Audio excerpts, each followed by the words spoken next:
Buenas tardes, noches. Estamos con Ricardo Bernal, doctor en Filosofía Moral y Política por la UAM, con estudios doctorales en París, actualmente profesor investigador en la Facultad de Humanidades y Ciencias Sociales de la Universidad La Salle, editor de la revista de Filosofía Logos y miembro del Sistema Nacional de Investigadores CONACYT. Ricardo ha estudiado y ha trabajado mucho sobre la vigencia de Marx y la pertinencia del marxismo. Entonces, no queríamos dejar pasar un aniversario más de el gran filósofo y el gran pensador eh, sin platicar con Ricardo Bernal sobre la posible vigencia del pensamiento de Carlos Marx y algunos ideas que se ha generado la población. Hoy veía en Twitter que uno de estos periodistas del neoliberalismo decía que es el filósofo que más muertes ha causado en el mundo, ¿no? Hola Ricardo, ¿cómo estás? Hola Ever, ¿cómo estás? Primero que nada, un gusto de estar aquí hablando contigo. Siempre es satisfactorio platicar con un colega al quien aprecio mucho. Y claro, es un día muy importante para quienes nos dedicamos al pensamiento, quienes tenemos una postura de izquierda y que pensamos que Marx sigue siendo fundamental para pensar el presente, recordarlo hoy en el aniversario 202 de su nacimiento. Y desde luego para tratar de quitar de la población esta serie de ideas que la verdad son ridículas y que se han presentado no solo en esta ocasión por este periodista que tú bien llamas neoliberal, sino desde hace mucho tiempo hay un intento de juzgar, de criticar, de despreciar el pensamiento de Marx con este tipo de alusiones, ¿no? Entonces, lo primero que quería decir es, en función de lo que me está señalando, que el pensamiento de Marx es quizás el pensamiento más influyente en los últimos dos siglos. Para bien o para mal, Marx ha influido en toda una generación y en múltiples ámbitos y en múltiples disciplinas. Su influencia va desde corrientes políticas, desde el trotskismo, el leninismo, el estalinismo, el maoísmo, te comentaba para bien o para mal, y Ujú. también las posturas y los debates que se generaron en todo el siglo XX estuvieron alrededor del marxismo, sea para estar a favor de él, o sea, para defenestrarlo. De igual forma, su influencia no solo fue en ciertos movimientos políticos, sino también fue en el ámbito teórico, en el ámbito del pensamiento, desde el libro de Historia y Conciencia de Clases de Lukács en los años 20 hasta los textos actuales de Slavoj Žižek, ¿no? Marx ha sido una influencia fundamental. También ha tenido una influencia que todos conocemos en la historia política y en la historia de las identidades nacionales, desde la Revolución de 1917, pasando por la Revolución Cubana, incluso con el movimiento zapatista, etcétera. Siempre está en trasfondo, todos estos movimientos no se podrían entender sin Marx. E incluso en el ámbito cultural, en la cultura popular, Marx se ha vuelto una referencia fundamental. Incluso en el arte, que es algo que no se ha trabajado tanto. Si uno piensa en el muralismo, por ejemplo, en México, en Diego Rivera, no se podría entender sin las referencias del pensamiento marxista, el marxismo-leninismo, hasta el trabajo actual, por ejemplo, de Alexander Kluge, en una obra cinematográfica de 8 o 9 horas, en donde trata de reconstruir esta idea que tuvo Einstein de grabar en el cine Capital, ¿no?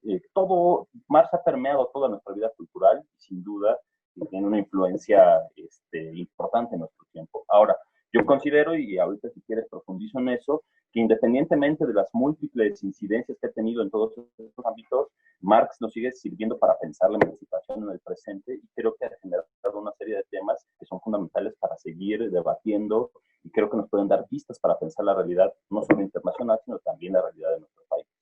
Ah, totalmente. Hacerte una entrevista a ti es muy sencillo porque te jalas, te vas de corrido y vamos abordando los temas sin tener que hacerte tantas preguntas.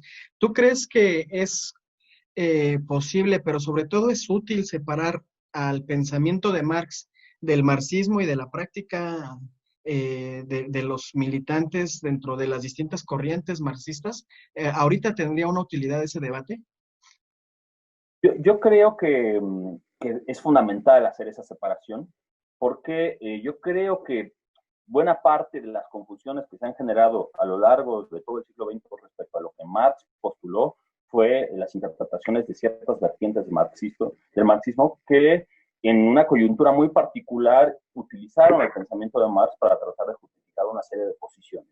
Y que visto hoy con mucha más claridad los textos de Marx, los debates al interior de ciertos autores que leyeron bien a Marx, creo que uno se puede sorprender de la vigencia y la fertilidad que hoy tiene. Ciertamente hay toda una corriente política, hay toda una corriente de pensamiento, de actores prácticos que han embebido de la obra de Marx y que no podríamos entender el siglo XX sin ellos, pero yo creo que en este momento sería una buena circunstancia para regresar a los textos de Marx y ver qué podemos aprender de ellos.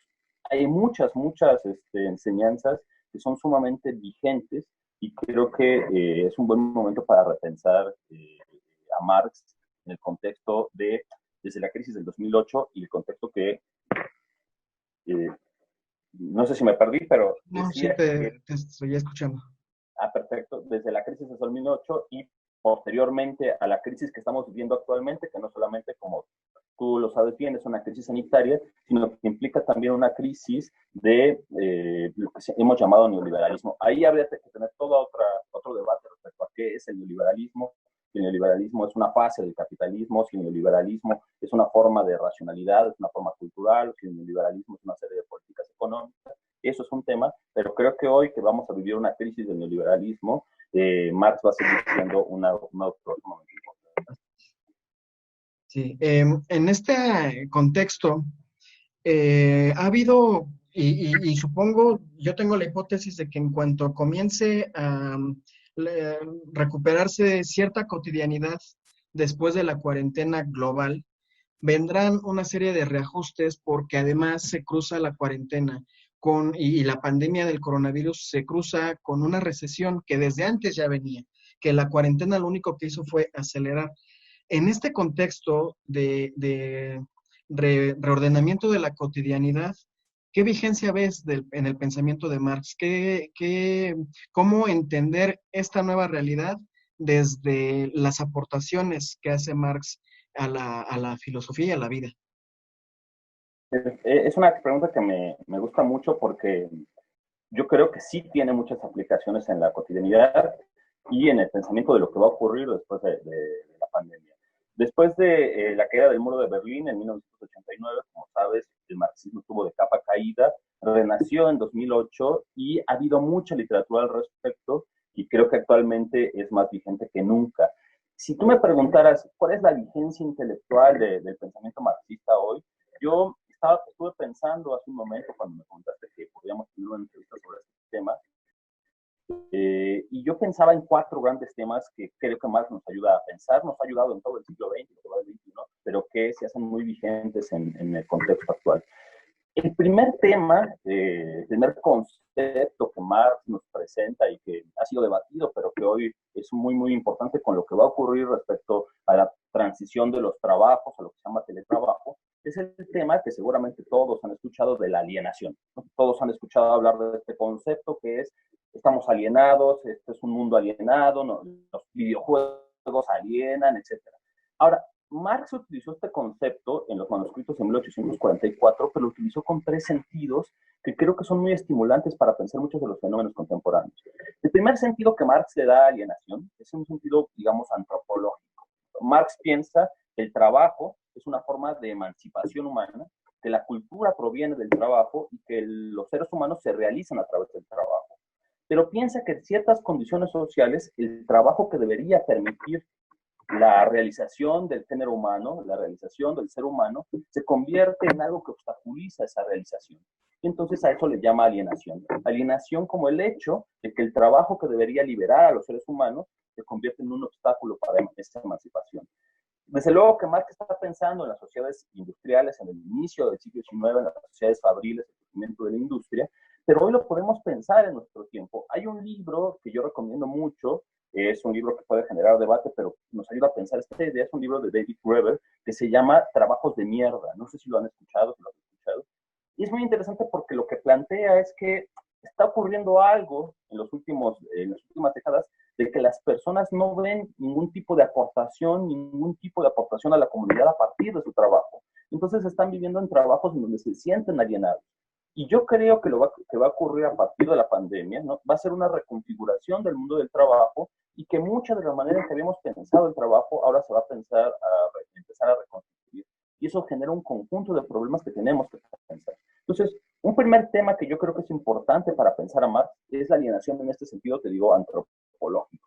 Pero Marx tiene otros dos sentidos de la idea de alienación que creo que son muy importantes para pensar.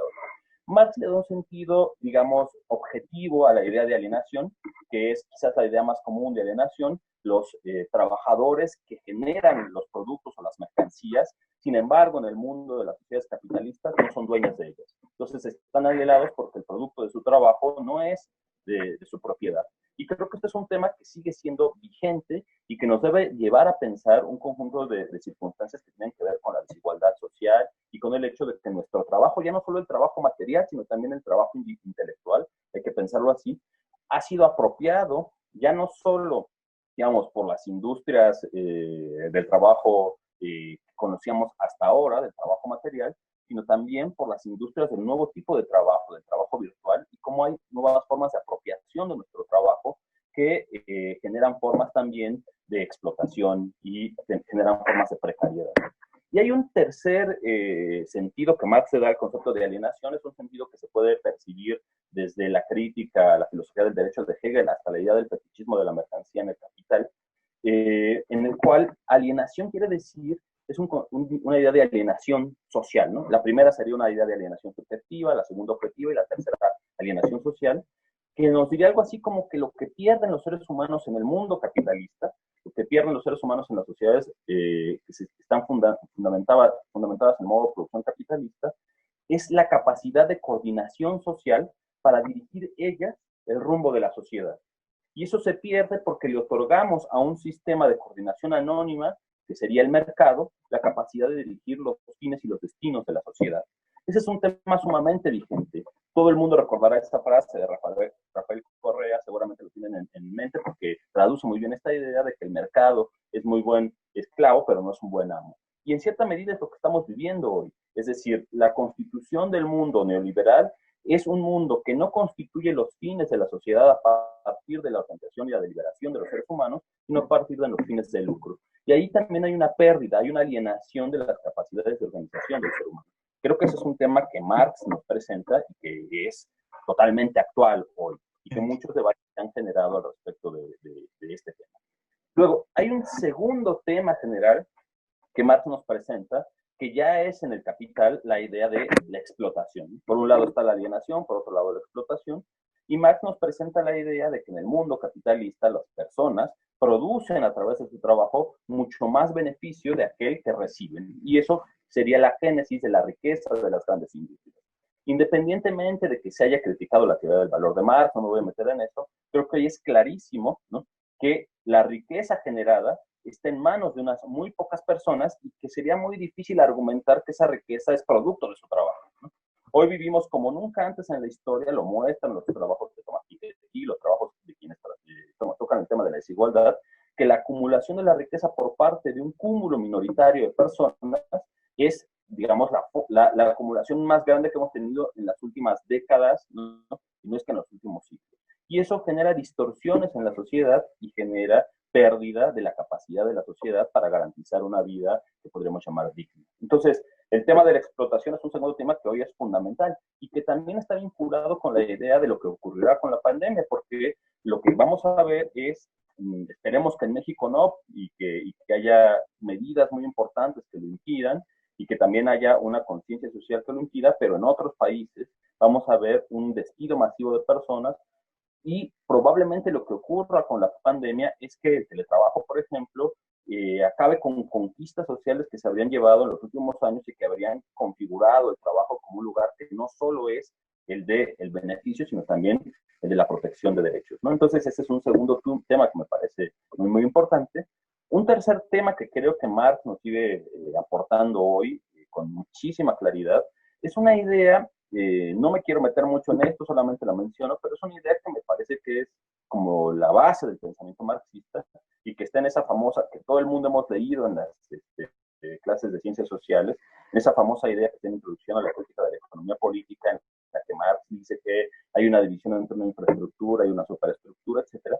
Y yo creo que lo que Marx está diciendo ahí es algo que hoy es central, y es la idea de que el desarrollo de lo que él llama fuerzas productivas, que podremos llamar el mundo técnico-científico, el desarrollo de la tecnología, no se explica de manera evolutiva por sí solo, o sea, no vemos un desarrollo técnico que llevará a la emancipación de los seres humanos cuando esa tecnología por fin sea lo suficientemente desarrollado para acabar con los problemas sociales, sino que Marx explica la evolución de la tecnología como algo que siempre está engarzado con lo que él llama los modos de producción y con lo que él llama la superestructura ideológico-política. Es decir, el desarrollo de la ciencia y de la técnica siempre está incrustado en formas de relación de la producción y en formas de relación política e ideológica. Creo que ese es un tema central que hoy estamos viendo con mucha claridad. La ciencia por sí misma, desde luego no estoy diciendo que la ciencia no tenga sus propios criterios epistémicos ni nada por el estilo, pero la ciencia, para entenderla, los avances tecnológicos, generan beneficios distintos en función de la forma de organización de la sociedad. Y creo que tenemos clarísimo que, por ejemplo, en el caso del sistema de salud, ¿no?, los avances enormes que hemos vivido en el mundo en los últimos años de la ciencia, de la tecnología, si bien son fundamentales, no están distribuidos de manera equitativa para toda la sociedad. Entonces debemos empezar a pensar, empezar a acabar con esa idea de que la ciencia por sí misma es algo que nos emancipará, sino que tenemos que empezar a pensar cómo los avances técnicos y científicos se encuadran en un marco organizativo de la sociedad que permita que ese desarrollo de lo que llamaba Marx las fuerzas productivas se distribuya mejor en la sociedad. Creo que eso es importantísimo. Esto es algo muy, muy importante porque autores contemporáneos, seguramente conoces el nuevo libro de Thomas Piketty, que se llama Capital e Ideología, me parece, pues retoma algo que Marx se había dicho. Las sociedades contemporáneas son sociedades que generan formas de desigualdad, pero que justifican ideológicamente esas formas de desigualdad. Y Piketty dice algo muy interesante, que la nueva ideología del mundo contemporáneo es lo que él llama la meritocracia, ¿no? Bueno, Marx había dicho algo muy parecido, señalando que las formas ideológicas con las que se justifica la explotación y la desigualdad de clases son formas ideológicas que no son naturales, sino que son construidas socialmente, y que creo que es un momento después de la pandemia de darnos cuenta de que esas ideologías de la meritocracia, de la idea de que los individuos por sí mismos van a lograr el éxito, de que las desigualdades y las injusticias son culpa de los individuos, tenemos que desecharlas por completo. La pandemia nos muestra con claridad que no es así, ¿no? Que hay desigualdades estructurales producto de una mala forma de organización social. Y por último, ya no para no alargarme mucho, hay otra idea que para mí es fundamental de Marx y que nos sirve para pensar el presente, y es la idea de que Marx considera el desarrollo de las sociedades modernas como sociedades complejas, como sociedades en las cuales, por una parte, tenemos grandes desarrollos técnicos, científicos, que benefician al género humano. Nadie sería tan ingenuo para decir que el desarrollo de la ciencia es negativo, para nada. Pero por otra parte, ese desarrollo se convive con formas de desigualdad y formas de opresión. Un poco esa es la narrativa del Manifiesto Comunista, si hoy se vuelve a leer. O sea, Marx en el Manifiesto Comunista, contrario a lo que suele decir de él, no está reivindicando el regreso a un pasado comunista previo, sino está valorando lo importante que es el capitalismo en el sentido de que genera fuerzas productivas, tecnología, como nunca antes en la historia, permite el desarrollo de la ciencia, del conocimiento, de los caminos, pero al mismo tiempo eso convive con formas de desigualdad, de explotación, etc. Y Marx, como no se había hecho en el siglo XIX, piensa eso como algo que es producto de relaciones sociales y no producto de la naturaleza de las cosas. Esto es una cosa muy importante. Esto parece una bagatela, termino con esta idea, pero hay que pensar que en el siglo XIX Marx retoma el concepto de clase social de los historiadores conservadores generalmente franceses, y lo que querían decir los historiadores franceses conservadores de la Restauración es que la sociedad, digamos, tenía una naturaleza propia, y esa naturaleza propia era dividir a esa sociedad por clases, ¿no? De hecho, lo que dicen estos historiadores conservadores es que, por ejemplo, la Revolución Francesa vino a subvertir ese orden a las cosas, y por eso lo explicaría que todo terminara en caos. Frente a esa idea, Marx retoma la idea de lucha de clases para mostrar que las cosas no son dadas de forma natural, sino que son construidas en relaciones de tensión permanente, donde no hay algo que nos es dado de forma natural, sino depende de cómo construyamos las cosas y cómo nos posicionemos respecto a lo que está pasando en el mundo de la tecnología, de la naturaleza, etc. Creo que esas cuatro grandes ideas están planteadas en Marx en sus diferentes etapas, son totalmente vigentes en la actualidad. Y a partir de esta vigencia del pensamiento de Carlos Marx y las aportaciones que hace durante su obra, que además pues no le alcanzó la vida para concluir el Capital, por ejemplo, que estaba escribiendo el tercer tomo, ¿no? ¿Tú crees que es posible pensar una utopía post-neoliberal a partir de las aportaciones que él plantea y qué tan viable es la construcción de esta utopía? Porque yo coincido en ese sentido con Adolfo Sánchez Vázquez, que planteaba que la utopía en el sentido marxista no es aquella que dice Eduardo Galeano de que tú avanzas un paso y ella se aleja dos y tal, sino que la utopía es un objetivo alcanzable a partir de condiciones concretas, ¿no? Y que es un sueño, pero que es alcanzable porque se plantea a partir de la realidad específica en la que estamos analizando y viviendo. ¿Tú crees que es posible alcanzar una utopía desde este pensamiento? Y hacia allá, ¿hay nortes de que podamos acercarnos hacia esa utopía? Fíjate, eso es una gran pregunta, es una pregunta que creo que ha estado en el centro de algunas discusiones propiamente filosóficas.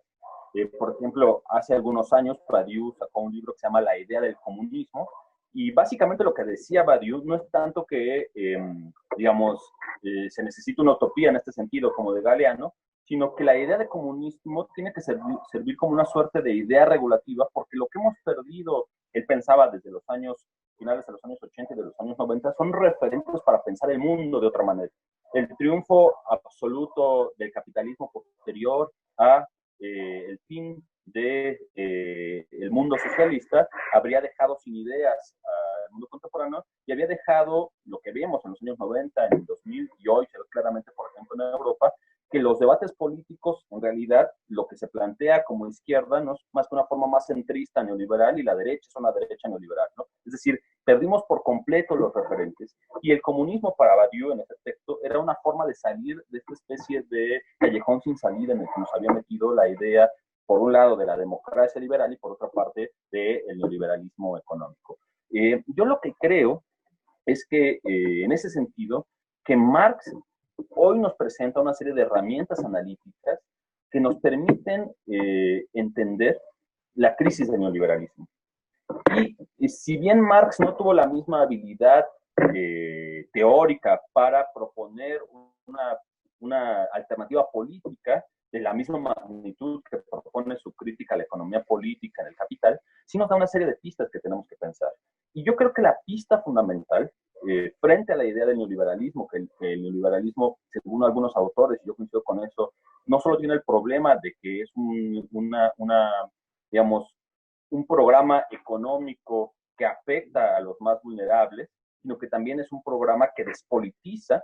Como todo se vuelve algo que se gestiona a través del mercado, lo que se pierde es nuestra capacidad de hacer política y pone en riesgo incluso la propia democracia liberal. Es una tesis de Wendy Brown.